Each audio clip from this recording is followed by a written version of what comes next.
Kung naghahanap ka ng smartphone na kayang makipagsabayan sa mga flagship phones ngayon, may marerekomend ako. Ang kagandahan pa, under 25k lang ang device na to at naka Snapdragon 8 Gen 2 ka na, kaya hindi ka na mabibitin pagdating sa gaming. In this video, tatalakayin natin ang pros and cons ng Nubia Z50 at para malaman mo din kung worth it ba tong bilhin. Panoorin mo din ang video hanggang dulo dahil baka ikaw na ang isa sa dalawang mananalo ng tig 100 smart load.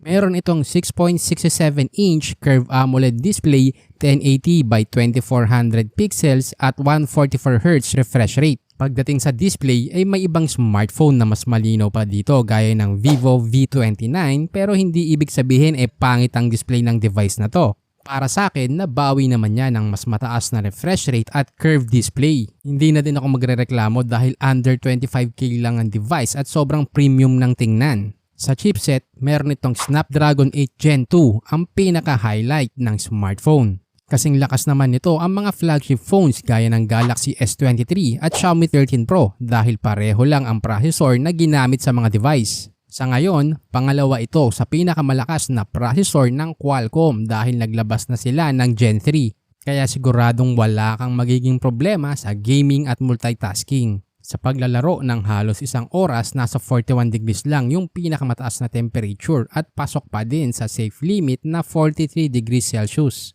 Ang isa sa mga advantage ng pagkakaroon ng malakas at bagong labas na processor ay mas matagal lang support nito sa mga bagong version ng Android na umaabot ng 3 hanggang 5 taon. Dahil dito, masusulit mo ang device. Dahil kapag natigil na ang smartphone sa pag-update ng OS, dun na nagsisimulang bumagal dahil hindi na optimize ang mga apps para sa OS version. Sa battery, meron itong 5000 mAh at 80 watts Type-C charger. Pagdating sa charger, madami din tong tinalo dahil karamihan ay gumagamit lang ng 67 watts. Kayang ma-fully charge mula 0 hanggang 100% sa loob lang ng 32 minutes. Supported na din ito ng bypass charging na ang ibig sabihin ay direktang kukuha ng power sa charger pag ginagamit mo ang device para hindi uminit at masira ang battery pag ginagamit mo habang naka-charge. May kakayahan din ito sa wireless charging na aabot hanggang 15 watts. Pagdating sa camera, meron itong 64 megapixel,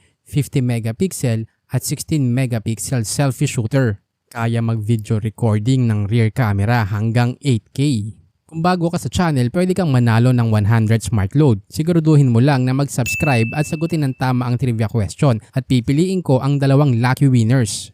Kung i-rate ko ang device, bibigyan ko to ng 9/10 dahil ito na nga ang pinakamura na Snapdragon 8 Gen 2 na may 144Hz refresh rate, 80 watts charger, bypass charging, wireless charging, 12GB RAM at 256GB internal storage. Lahat ng yan ay mabibili mo lang sa presyong 22,219 pesos sa online. Para sa akin sobrang sulit ng device na to dahil lang specs at features pa lang ay mahahanap mo lang to sa isang flagship phone. Nilagay ko na din sa description ang mga best of the best na smartphones at tablet ngayon mula 5K, 10K hanggang 30K para sa iba mo pang option. Huwag kalimutang mag-subscribe kung nakatulong at nakitaan mo ng value ang video na to.